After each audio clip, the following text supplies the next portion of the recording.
Juriscast, o seu podcast jurídico. Bom dia, boa tarde, boa noite, sejam todos bem-vindos ao Juriscast, o seu podcast jurídico. Vim aqui lembrar vocês que o Juriscast ele está disponível no SoundCloud, no iTunes, no YouTube, no Spotify ou em qualquer dispositivo com internet. Ou seja, você pode acessar, consumir conteúdo jurídico de alta qualidade a qualquer momento e em qualquer lugar. Eu sou o Thiago Facchini e aqui comigo, Giovanni Arseno. Bom dia, boa tarde, boa noite, Thiago. A gente chegou no Spotify, finalmente. Estamos lá agora também, mais um lugar para você consumir o nosso Juriscast. E o tema de hoje, Thiago, é um tema que a gente gostaria de falar há muito tempo dele, mas estávamos procurando alguém especial para o tema e a gente encontrou. Falando em alguém especial, a gente não trouxe qualquer um, a gente trouxe alguém com experiência prática nesse tema. Então eu quero convidar aí a audiência a conhecer junto com a gente Alexandre Albuquerque Almeida. Ele é diretor da AAA e também cofundador da Jurtec. Ele também já liderou aí a gestão jurídica de grandes corporações como Carrefour, Grupo Vicunha, Banco Brasil Seguros, Seguros Unimed e certamente tem muita experiência prática para compartilhar com a gente. Então quero convidar aí a audiência com uma salva de palmas receber conosco Dr. Alexandre Albuquerque Almeida. Bem-vindo ao Juriscast. Meus caros amigos, muito obrigado. Como disseram vocês, bom dia, boa tarde, boa noite, pessoal, tudo bem? Obrigado pelo convite, é um prazer estar aqui com vocês. Legal. Então vamos começar então já fazendo uma anatomia, um raio-x do contrato, né? Que ele tem alguns elementos, a questão de obrigações acessórias, garantias, renovações, né? Falando de um ponto de vista bem prático do contrato mesmo, ele tem esses elementos que geralmente eles são amarrados a caso eles não forem cumpridos, a empresa pode ser multada, a empresa pode perder a oportunidade de negócio e pode se perder, né? Perder também o controle da sua documentação, dos seus prestadores de serviço. Então eu gostaria que você explicasse, doutor Alexandre, para nós, para começar, se esse cumprimento de prazos, né, de contratos, que é tarefa essencial de um departamento jurídico, de que forma que ele se relaciona com uma gestão eficiente de contratos? Parabéns pela pergunta, excelente e certamente importante a todo tipo de negócio. Eu penso que o relacionamento do cumprimento de prazos pelo jurídico tem uma relação umbilical com a gestão eficiente de contratos das corporações de uma forma geral. Legal. Desde o momento em que o jurídico recebe um contrato para analisar ou um pedido de redação de um contrato, até o momento em que esse contrato se encerra, a gestão de prazos como um todo, não apenas a gestão do departamento jurídico, mas a gestão dentro da corporação, é muito importante a que você tenha controle absoluto do seu negócio. Imagine você uma corporação cuja atividade fim, a fabricação de um determinado produto ou a prestação de um determinado serviço, dependa de um insumo, né? De um determinado insumo, e que esse insumo, embora comprado recorrentemente, por alguma razão ele demande um contrato. Se você perde o prazo para acionar o jurídico, se o jurídico por qualquer outra razão não consegue dar uma velocidade à redação daquele contrato, ou mesmo se não consegue imprimir controle no conteúdo daquele contrato, você pode retardar a aquisição de um insumo e isso pode se refletir em toda a sua cadeia, a sua cadeia de entrega daquele bem ou serviço. Então, assim, dentro de uma empresa, em verdade, a gestão do contrato nasce quando alguém pede para que um documento seja... Aliás, nasce antes de alguém pedir para que ele seja analisado. Perdão. A gestão de um contrato nasce quando você tem a intenção de comprar ou vender alguma coisa que depende de um contrato escrito. Porque nós estamos falando aqui de coisas tangíveis, de contratos que precisam ser controlados com a ajuda do departamento jurídico, da área de compra de diretos ou indiretos, etc. E se há necessidade de existir um contrato escrito, a boa gestão de prazos começa quando você manifesta a intenção de comprar ou vender alguma coisa que demande esse contrato. E termina quando o relacionamento é totalmente desfeito. Totalmente desfeito implica dizer o seguinte: todas as obrigações de parte a parte foram cumpridas, entregues e não há nada mais a dizer. E aí termina a gestão daquele contrato relativo àquele bem ou serviço. Se você não encadeia isso de uma forma lógica e sob controle, é muito possível que você deixe de fazer o negócio ou que você faça o negócio sem ter aquele contrato vivo, né? Vivo do ponto de vista do meio físico ou do meio eletrônico, que diga quais são as cláusulas e condições. Sim. Então, eu não dissociaria de forma alguma a gestão jurídica da gestão do contrato de uma forma geral. Eu diria que a gestão jurídica está contida na gestão de contratos, na cadeia de gestão de contratos. Legal, e a gente aqui no Juriscast muitas vezes acaba, por ser um podcast jurídico, a gente acaba centralizando as nossas temáticas na parte contenciosa do jurídico, digamos assim. E é legal que a gente tenha finalmente trazido aí a pauta contratos para essa nossa discussão e para esse esclarecimento, porque dependendo da área de atuação do profissional, se ele já teve ou não contato com o jurídico corporativo, né, com o departamento jurídico, às vezes o profissional pode não ter essa visão completa e de que de fato é um ativo importante e estratégico para a empresa, essa correta gestão de contratos, né? Muito está em jogo aqui quando a gente diz que determinada área jurídica é também a responsável não só por armazenar, mas para cuidar desse ativo de contratos, né?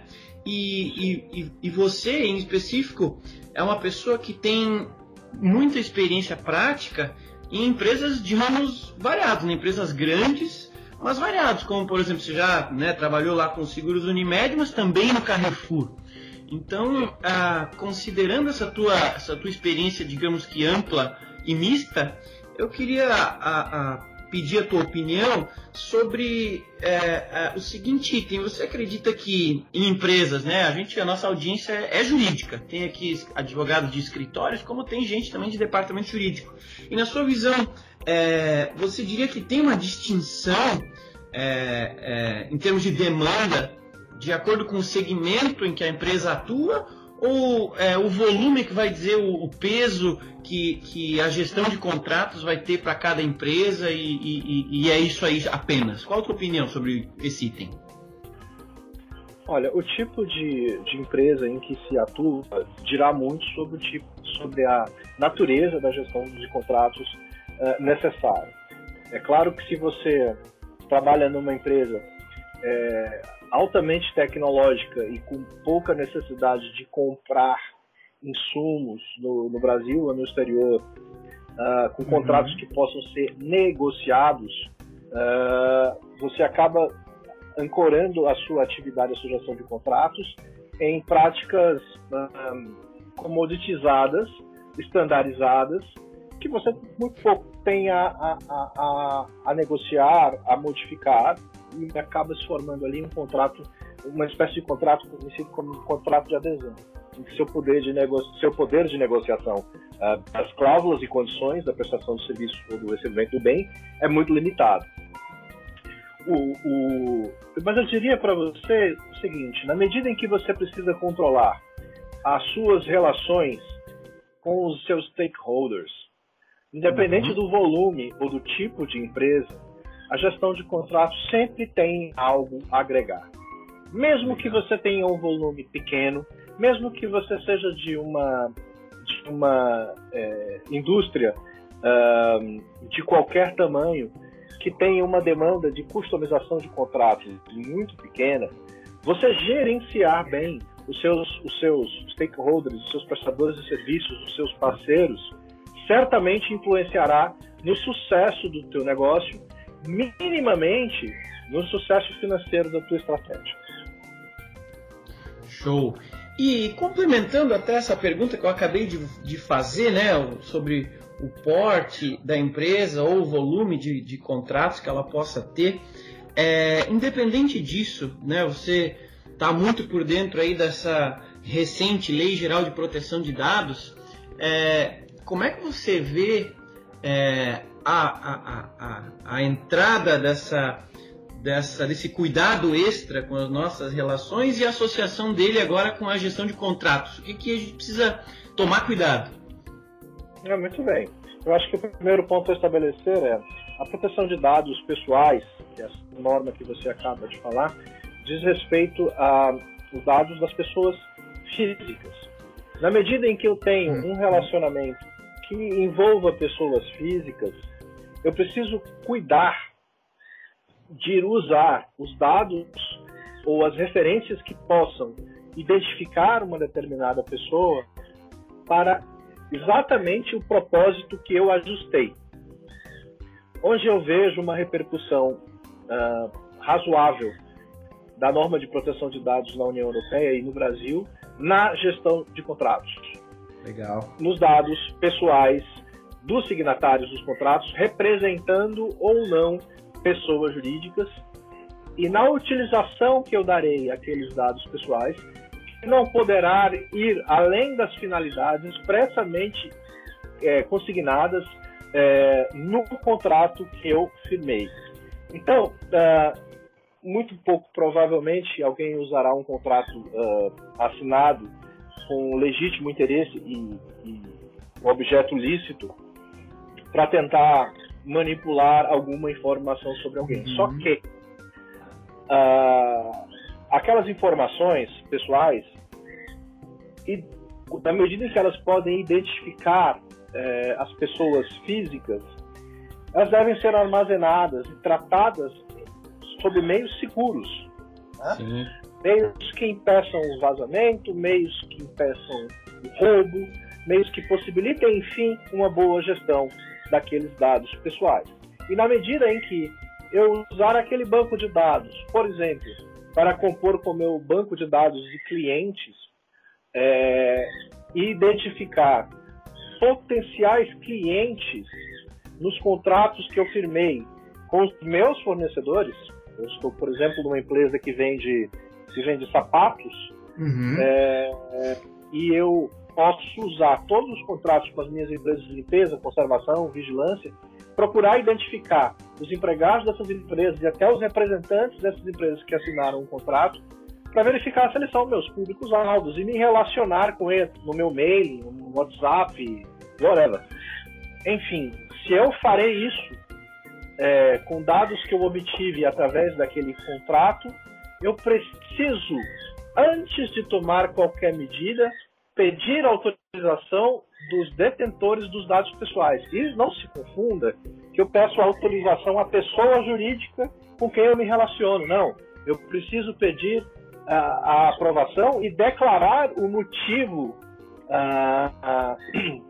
do meu pedido, os objetivos do meu pedido, ao dono do dado pessoal, a própria pessoa que terá os dados utilizados no meu banco de clientes, por exemplo.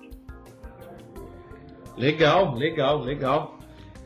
Tem bastante coisa para ser cuidada. Nesse caso específico, o futuro nos traz muitas novidades. Sim, e talvez essa temática do GDPR vá voltar à frente um pouquinho. Já vou retomar ela, mas antes eu quero voltar à questão nuclear da pauta, que é a gestão de contratos, e quero botar uma tecnologia no meio aqui, porque eu acho que as duas grandes marcas do Juriscast é falar sobre direito e tecnologia, né? Então, aproveitando essa esteira, eu queria perguntar ao doutor a relação de gestão de contratos do ponto de vista tecnológico, né? A ProJuris, né, um software jurídico que também trabalha com gestão de contratos, mas de um ponto de vista mais amplo, né? Seja todo o ciclo do contrato, desde a feitura dele até o acompanhamento, o armazenamento dele, a questão até de gerador de indicadores, né, de desempenho e tudo mais. Como que o doutor vê que a tecnologia pode ajudar a fazer essa gestão de contratos? Eu percebo que a tecnologia será tão mais eficiente e tão mais colaborativa, usando um termo da moda, na gestão de contratos, quanto ela puder contribuir para a autoexecução dos contratos. Ter os contratos no ambiente em que eu demande menos gastos de energia para executar o que foi negociado, o que foi ajustado, desde da emissão de um produto, da ordem de compra, dos serviços de background check que eu faço quando eu assumo uma nova contratação, em algum momento dessa nova contratação, ou que eu refaço no curso da contratação, gastariam menos energia, demandariam menos trabalho repetitivo se fossem ancorados na autoexecução.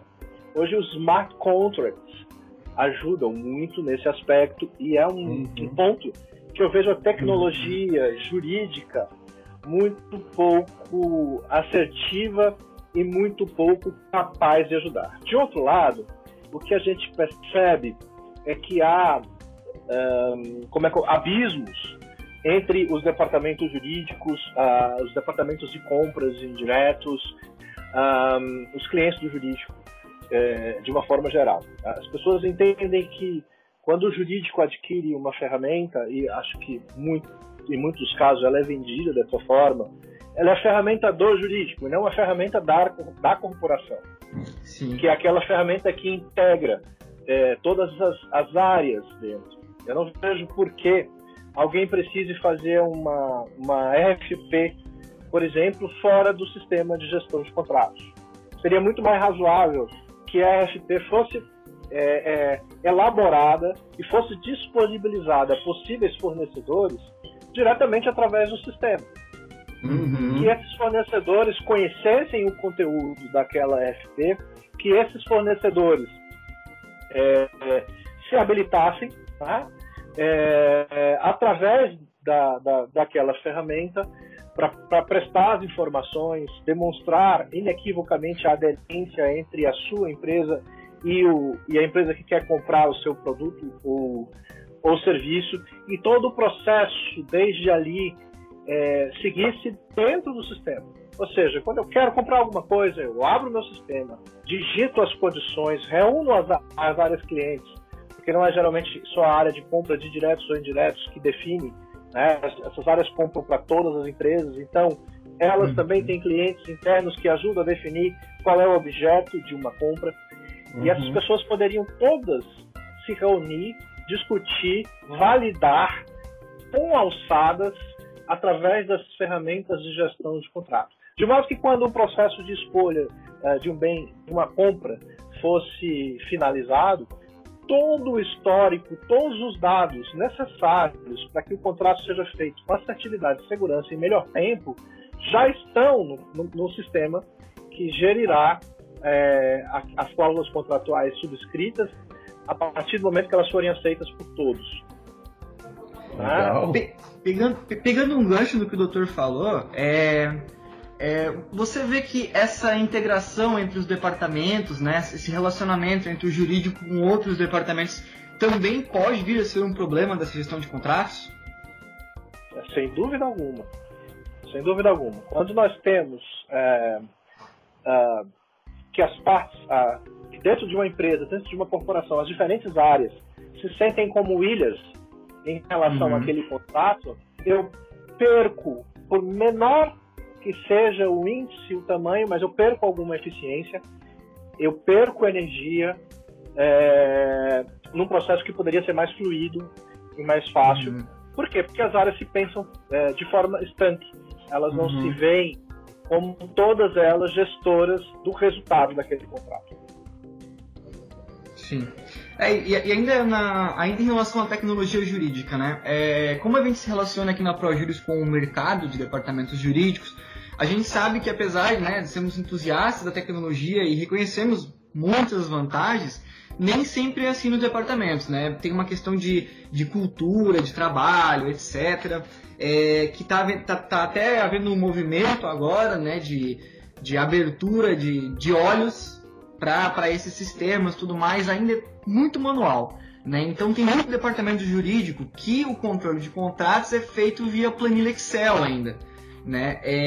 E eu acredito que talvez o problema que mais chame a atenção em fazer uma gestão de contratos numa planilha é a questão de integração, né? Porque se uma pessoa está trabalhando, a outra não pode trabalhar, enfim. Até queria saber do doutor o que o doutor acha em relação ao controle manual. Também queria fazer um link, falei que ia voltar a falar de GDPR, se esses controles manuais em Excel também são um pouco mais fracos em relação a dados, a perca de dados, a invasão de dados, enfim, a perder dados mesmo no dia a dia, talvez, né? Que não preencheu a tabela, salvou numa versão antiga, não sei.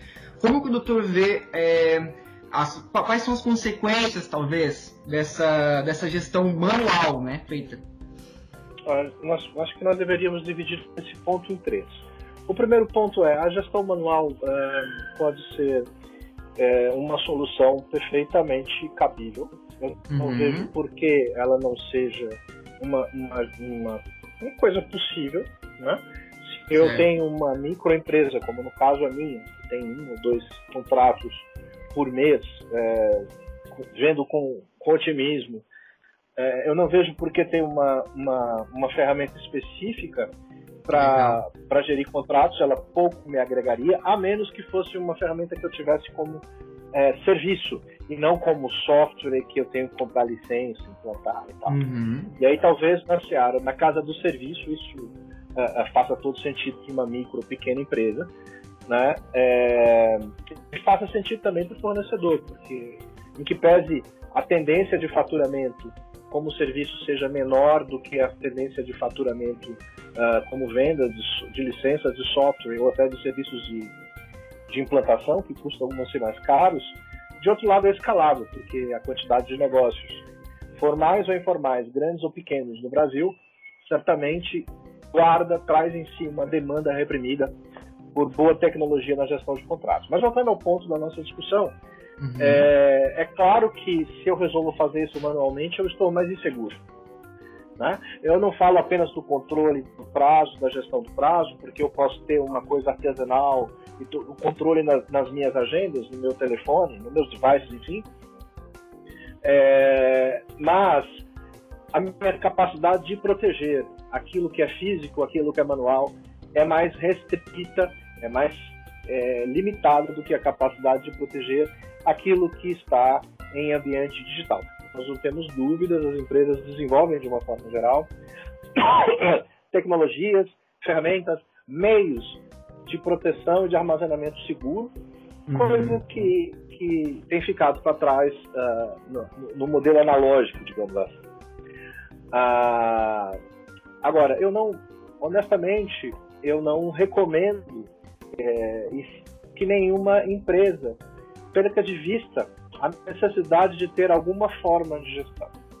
Se eu não tenho demanda suficiente e não encontro alguém que me venda um serviço a preços competitivos, que eu tenha aquilo manual, mas que eu tenha uma política, que eu tenha uma regra de gestão e que eu de tempos em tempos verifique se o que eu estabeleci de políticas e de regras está funcionando. Porque o segredo do sucesso na gestão de contratos é você ter uma esteira lógica, mensurável, né, vista e revista, que possibilite você identificar mais fácil quais são os teus gaps, quais são os teus ganhos, quais são os teus pontos fortes, quais são os teus pontos fracos nas tuas relações contratuais, evitando atritos internos na tua corporação de qualquer tamanho e evitando atritos com os teus stakeholders. Show de bola! Quem tá ouvindo tá ganhando uma consultoria gratuita hoje, hein? Muito obrigado. Aproveitando a temática e o conhecimento prático que você tem, a gente falou bastante de gestão do contrato em si, né? Agora eu queria entrar num subitem da gestão de contratos, que dependendo do volume que uma corporação tiver de contratos, isso pode ser algo de maior importância ou de maior risco, ou dependendo da quantidade de pessoas que estiverem fazendo parte de uma esteira de assinaturas, né? Dependendo do número de gestores, dependendo do número de pessoas que precisam ter procuração para assinar e tudo mais.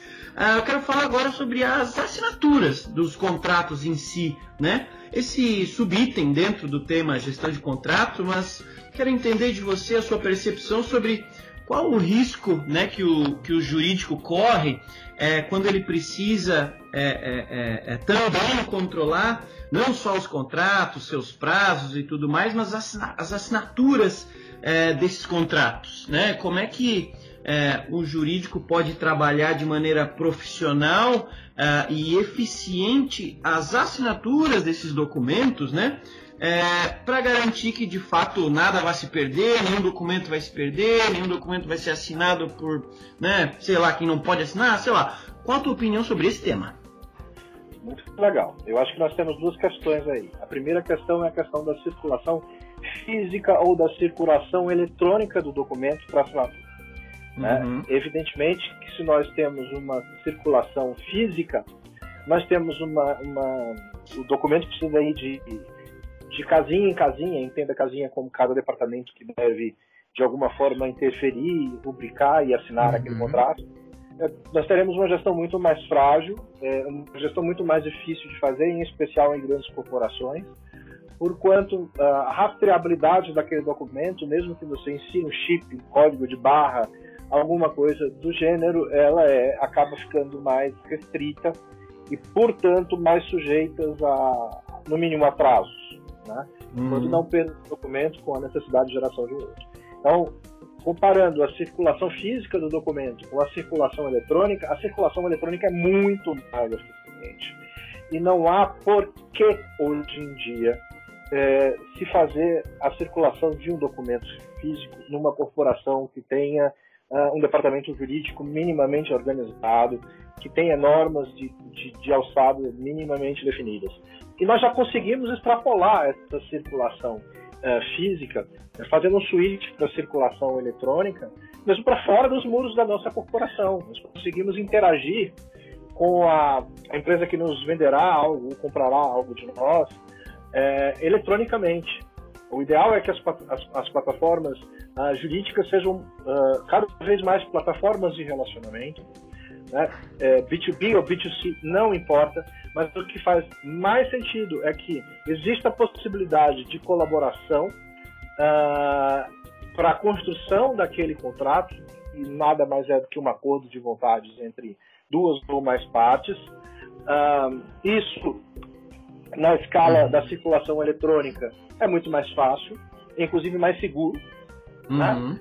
Para efeitos de controle, de versionamento, para efeito do tempo em que as coisas são realizadas, de cobrança, de gestão, enfim.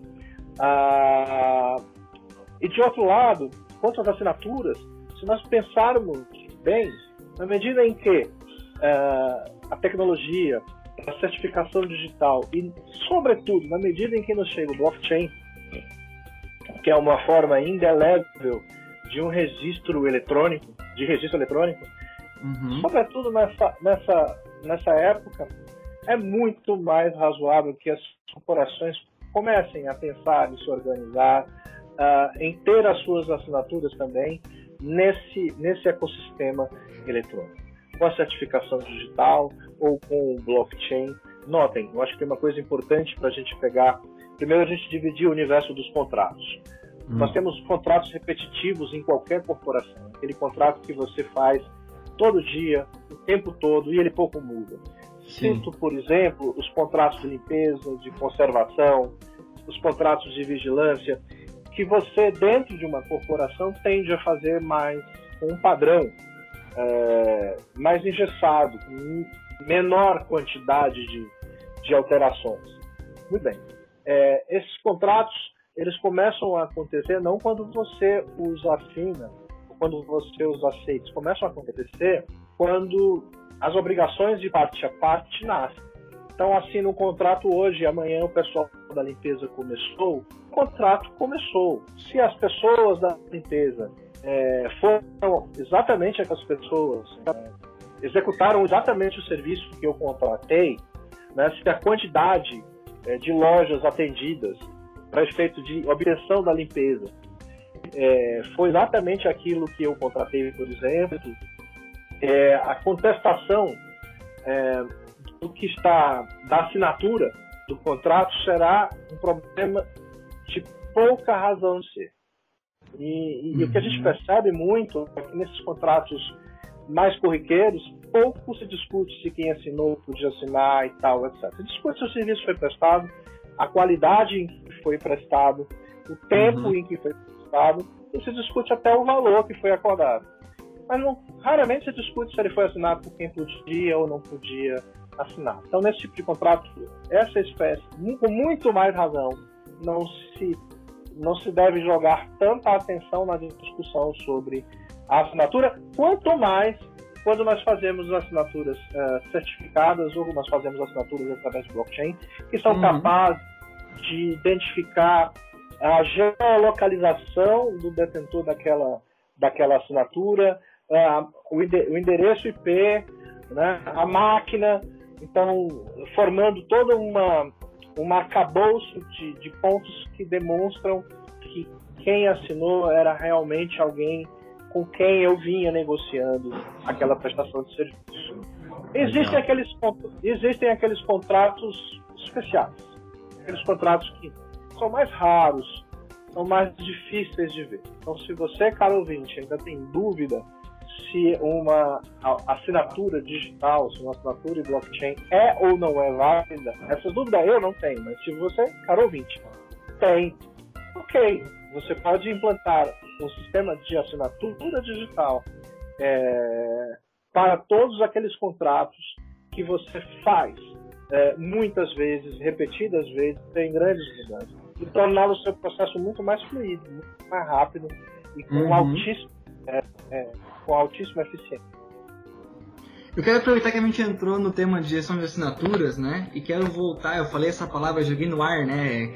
Indicadores de desempenho, mas eu quero pegar de novo do ar essa expressão e quero juntar com gestão de contratos, né? Afinal de contas, gestão de assinaturas também, a gente está falando sobre produtividade, né? Porque tem workflows de assinatura, tem esteiras de assinatura que são gigantescas e às vezes pode atrasar um contrato, atrasar o andamento do contrato. Então, o próprio fim dele, né, como o doutor citou no começo, atrasar aí a compra de determinado produto, insumo e a produção do produto em si. Isso, eu queria saber se o doutor que presta consultoria de inovação para escritórios de advocacia e para departamentos jurídicos, se já existe se a gente pode falar que dá para criar um indicador de desempenho nessa gestão de contratos, seja na assinatura ou em outro lugar, se os departamentos já estão fazendo isso, se eles estão começando agora?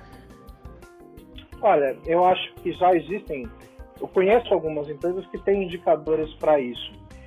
Da hora que se abre um chamado para o jurídico até a hora que o jurídico consegue, se for ele o responsável, circular e colher todas as assinaturas. O que eu acho é que esses indicadores estão muito longe de serem os indicadores que as empresas precisam.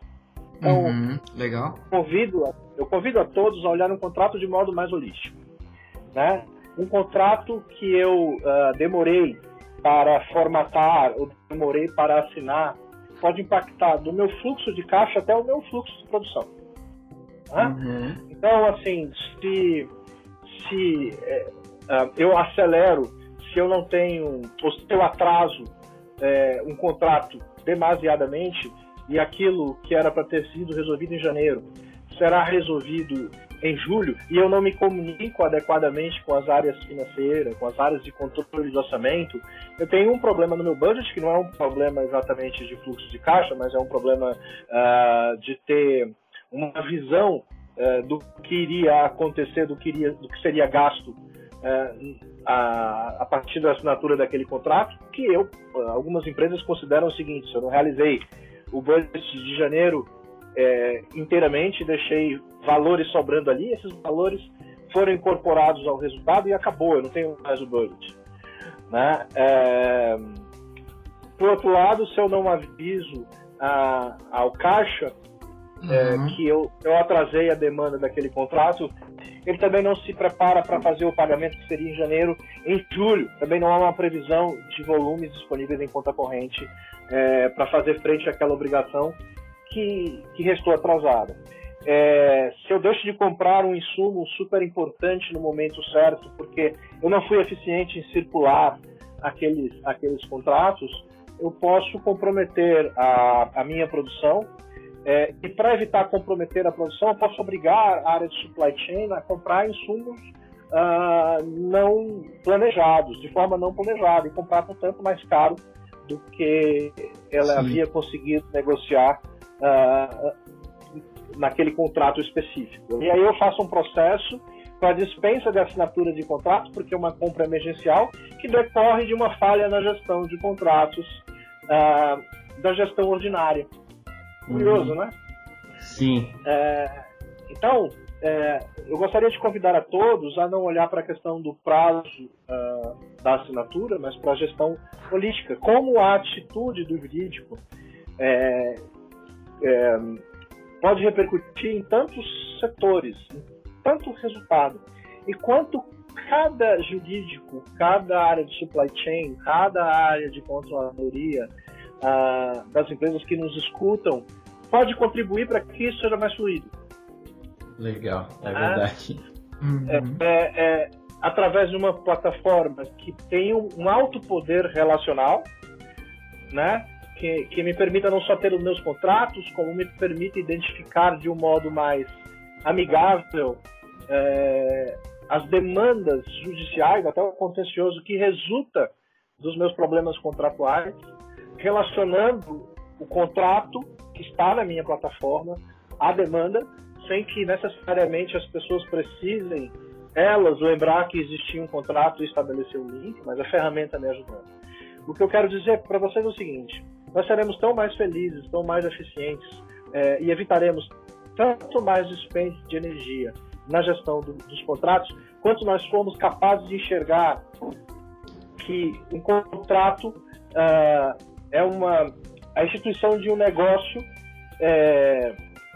que tem um formato jurídico, mas pertence a toda a corporação. E se nós tratamos de modo estanque a possibilidade de sobretrabalho, de retrabalho, de dispêndio de energia pela falta de fluidez e de organização, é quase certo. Legal, legal.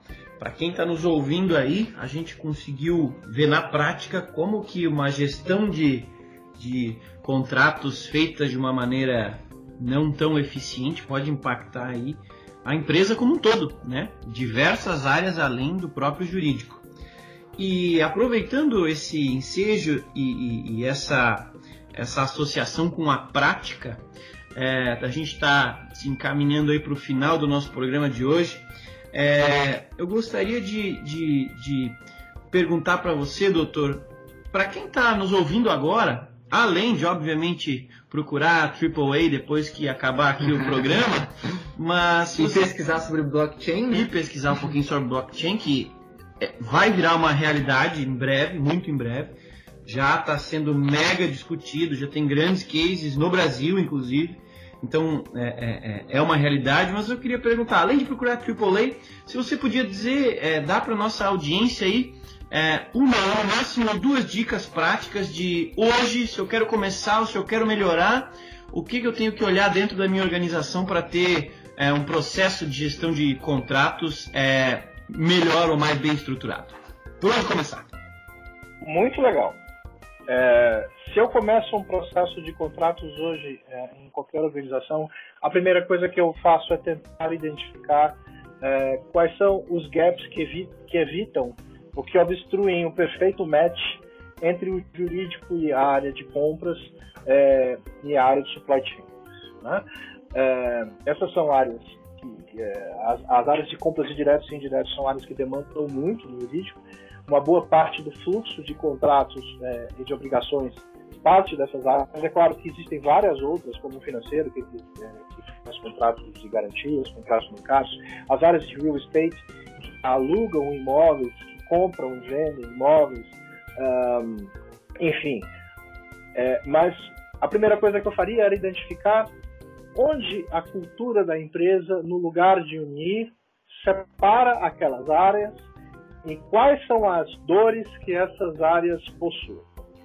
Procurando encontrar um meio, com a ajuda de uma ferramenta, claro, de reunir essas áreas de uma forma amigável para que elas possam trabalhar, se não numa mesma plataforma, que no meu ponto de vista é o cenário ideal, mas pelo menos em ferramentas e softwares que se conversem desde o V0.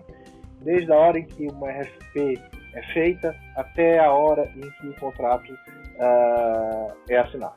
Esse seria o primeiro mapeamento que eu faria. Eu acho que é o melhor começo.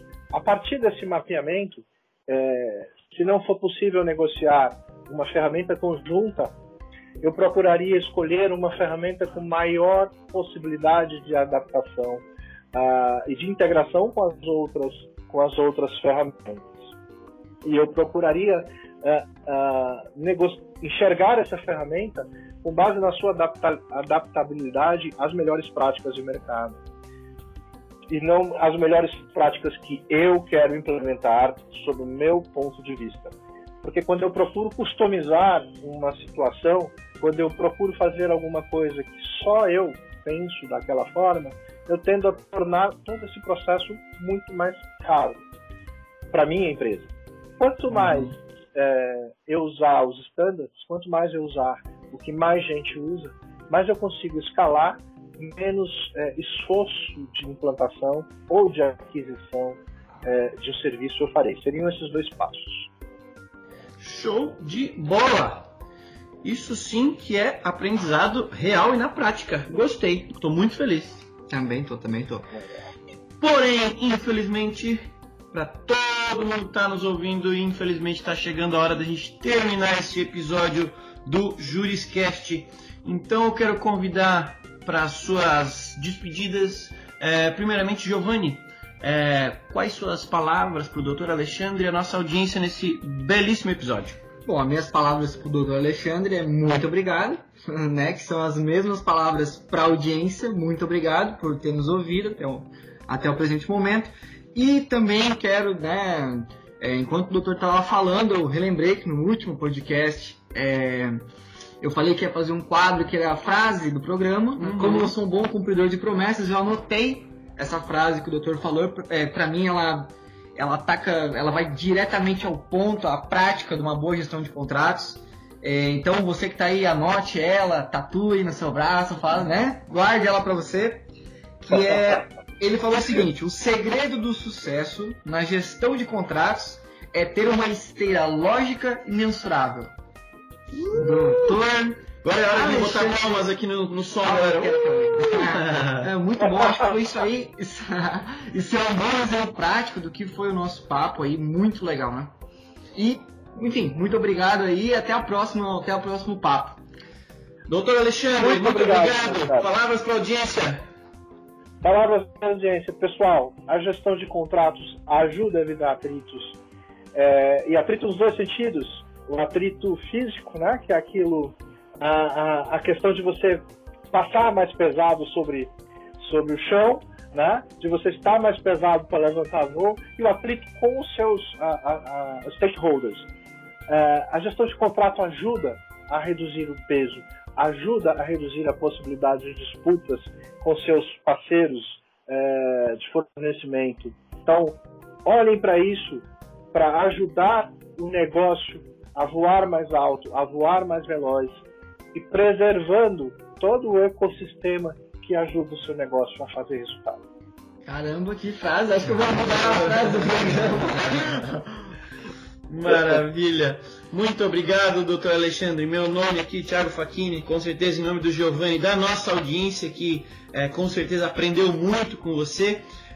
Quero lhe agradecer e quero deixar aí para a nossa audiência, além do muito obrigado por terem nos acompanhado em mais um episódio do Juriscast, aquele lembrete que o Juriscast está totalmente online, disponível no SoundCloud, no iTunes, no YouTube, em qualquer dispositivo com internet. É só procurar por Juriscast no Google, que você com certeza vai poder encontrar, vai ouvir o seu Juriscast em qualquer lugar. Beleza?